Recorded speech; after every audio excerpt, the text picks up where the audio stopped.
తాకట్లో ఉన్న మీ బంగారాన్ని విడిపించి ఆ రోజు ఆన్లైన్ రేటుకి కొంటాం. Sharma gold company. వాగర్థావివ సంపృక్తౌ వాగర్థ ప్రతిపత్తయే జగతః పితరౌ వందే పార్వతీ పరమేశ్వరౌ. ఆదిత్యాయ చ సోమాయ మంగళాయ బుధాయ చ గురుశుక్ర శనిభ్యశ్చరాహవే కేతవే నమః. శృంగేరి జగద్గురు పీఠాధిపతులకి, కంచి పీఠాధిపతులకి నమస్కారములు తెలియజేసుకుంటూ కార్యక్రమాన్ని ప్రారంభిద్దాం. వీక్షించేటువంటి ప్రేక్షకులకి ఒక ముఖ్య గమనిక.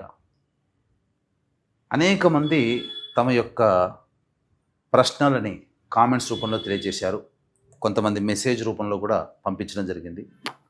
అందులో ప్రధానంగా గమనించింది ఏంటంటే, ఎలాగో జన్మించిన నక్షత్రము, ఆ నక్షత్రాన్ని బట్టి ఒక రాశి ఉంటుంది, ఆ రాశి ప్రకారము మేము చూసుకోగలుగుతున్నాం.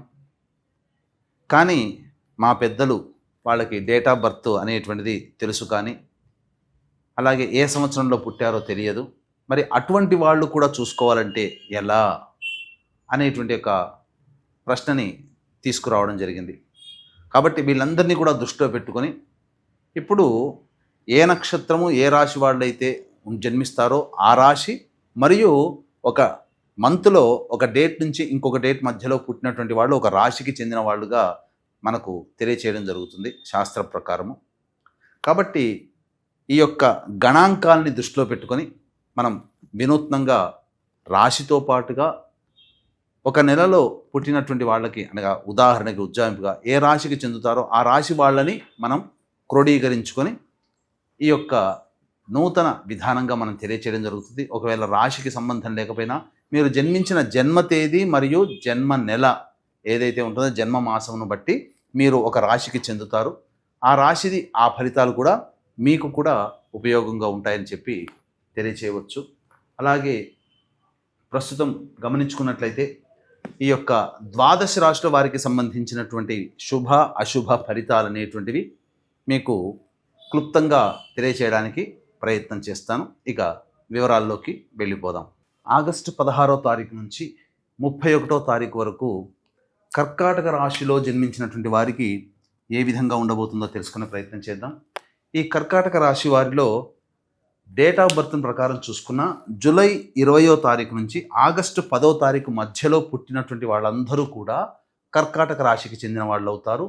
నక్షత్రము రాశి మీకు గనక తెలిసినట్లయితే కర్కాటక రాశిదే మనం చెప్పబోతున్నాం. అలాగే డేట్స్ ప్రకారం జూలై 20 నుంచి ఆగస్టు 10 మధ్యలో పుట్టినటువంటి వాళ్ళు కర్కాటక రాశికి సంబంధించిన వ్యక్తులుగా మనకు ఈ సంబంధించినటువంటి మోడర్న్ ఆస్ట్రాలజీ తెలియజేస్తుంది. కాబట్టి ఆ విధంగా మనం ఫలితాలు తెలియజేద్దాం.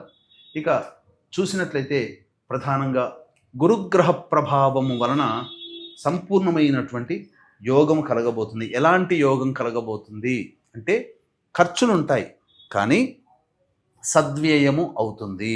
ఇది గుర్తుపెట్టుకోండి. ఏదైనా ఒక చారిటీకి మీరు ధనాన్ని డొనేట్ చేయడము, లేకపోతే దైవ కార్యక్రమంలో పాల్గొనడము, ఇంకా లేకపోతే ఎవరికైనా దానాది కార్యక్రమాలు, విద్యాదానానికి కావచ్చు, ఇంకేదైనా కానీ దానాది కార్యక్రమాలు మీరు చేయడం జరుగుతుంది.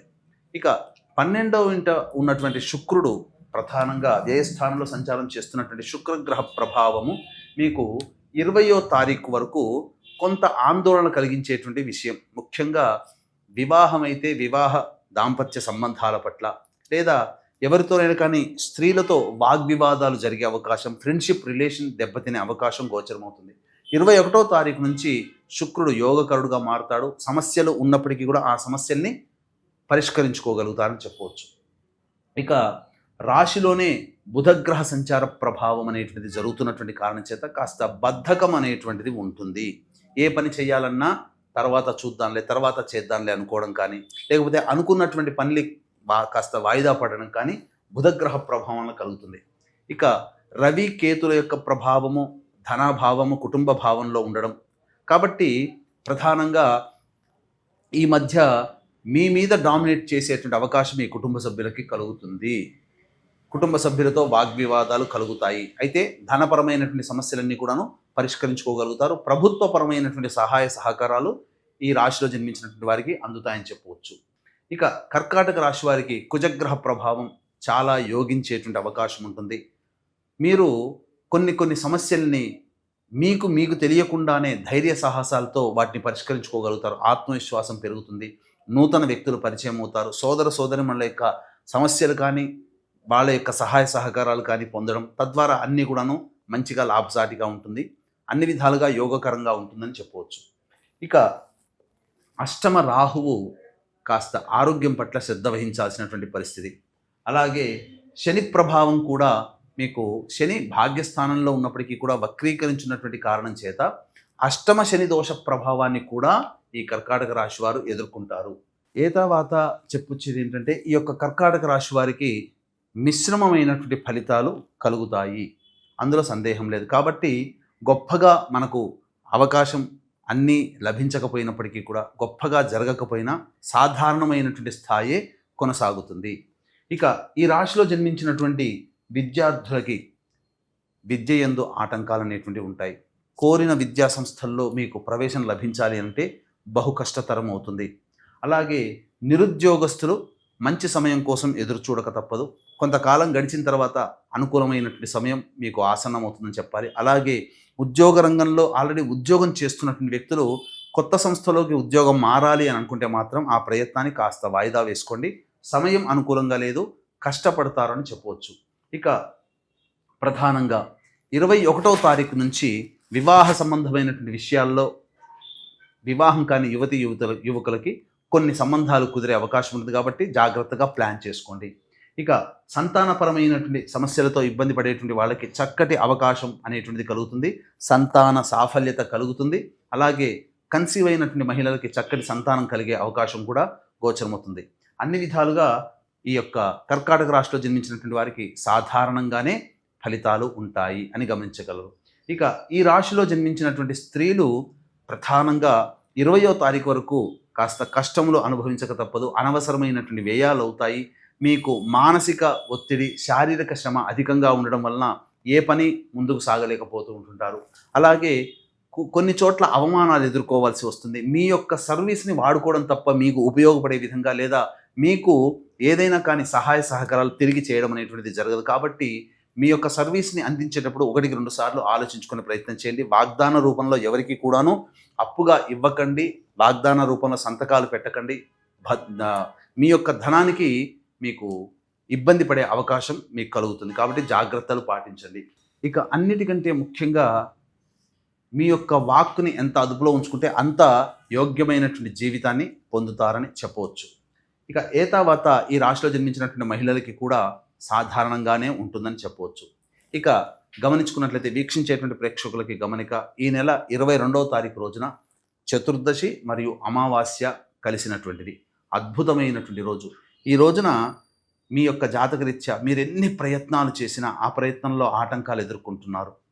అలాగే ప్రధానంగా వివాహం కాక ఇబ్బంది పడుతున్నా, ఉద్యోగం సరిగ్గా లేకపోయినా, దాంపత్యం లేకపోయినా, అన్ని అవకాశాలు దగ్గర దాకా వచ్చి వెనక్కి వెళ్ళిపోయినా, ఏ ప్రయత్నం నిజాయితీగా కష్టపడి ఆ ప్రయత్నం ఫలితాన్ని పొందలేకపోయినా, మీరు ఎన్ని పూజలు చేసినా ఆ పూజా ఫలితాన్ని మీరు పొందలేకపోయినా, వీటన్నిటికీ ప్రధాన కారణం పితృదోషం. ఈ పితృదోషం ఉంటే ఏ రకమైనటువంటి అభివృద్ధి కుటుంబంలో ఉండదు. అన్నిటికంటే ముఖ్యంగా మనశ్శాంతి ఉండదు. కాబట్టి ఇది ఎలా తెలుసుకోవాలి? తండ్రి వైపు 6 తరాలు, తల్లి వైపు 3 తరాల్లో ఏవైనా దుర్మరణాలు కనుక ఉంటే పితృదోషం అంటారు. ఇట్టి పితృదోష నివారణకి 22వ తారీఖు రోజున మన పీఠం ఆధ్వర్యంలో పితృదోష నివారణ కార్యక్రమాలు జరుగుతాయి. పిండ ప్రదానము వేరు, పితృదోషము వేరు. కాబట్టి చక్కగా వీటికి సంబంధించినటువంటి 20వ తారీఖు లోపల మీ గోత్రనామాలు నమోదు చేసుకునే ప్రయత్నం చేయండి. తద్వారా మీరు అనుకున్నటువంటి సంకల్పం ఏదైతే ఉంటుందో అచిర కాలంలోనే ఆ సంకల్పాన్ని నెరవేర్చుకుంటారు. హాయిగా ప్రశాంతంగా జీవిస్తారని చెప్పవచ్చు. ఇక రోజువారీ కార్యక్రమంలో భాగంగా మంచి చెడు ఆదాయం వ్యయం ఎలా ఉంటుందో తెలుసుకునే ప్రయత్నం చేద్దాం. 16, 17, 18 ఈ తేదీలలో మీకు రాని బాకీలు వసూలవుతాయి. అలాగే కుటుంబపరంగా ఉన్నటువంటి సమస్యని పరిష్కరించుకుంటారు.